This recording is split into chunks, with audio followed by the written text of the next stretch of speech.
ఎండాకాలం ఎండ ఎంత ఘోరంగా ఉంది, మన వల్లనే అయితలేదు. ఆ పెంచుకున్న జీవాలని రోడ్లపైనకి వదిలేస్తారు.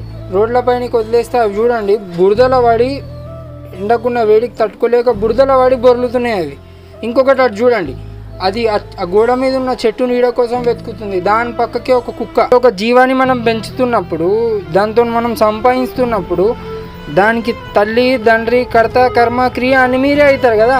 మీరే దాన్ని జాగ్రత్త తీసుకోవాలి. నా రిక్వెస్ట్ ఏంటంటే ప్రతి జంతువుని పెంచే వాళ్ళకి చెప్తున్నా, మీరు పెంచుతున్న జంతువుని మీరే బాధ్యత. సో వాటికి ఒక షెడ్ వేయండి. మీ దగ్గర ప్లేస్ లేకపోతే కమ్యూనిటీతో కొంచెం మాట్లాడి ఎక్కడైనా చెట్టు ఉంటే ఆ చెట్టు నీటకు వాటిని కట్టేయండి. ఇట్లా మీరు ఎండకు వదిలేసిరు అనుకోండి, ఇప్పుడు పట్టుకోలేవు, అవి చచ్చిపోతాయి. మన వల్లనే అయితలేదు. మనకు నార్మల్గా ఆకలి వేస్తుంది, దాహం వేస్తుంది అంటే నీళ్ళు అడుక్కొని తాగలుగుతాం. వాటికి ఇచ్చటోడు వాడు ఉండడు. ఎవరి ఇంటి ముంగట నిలబడితే కొట్టి ఎలా కొడతారు వాటిని.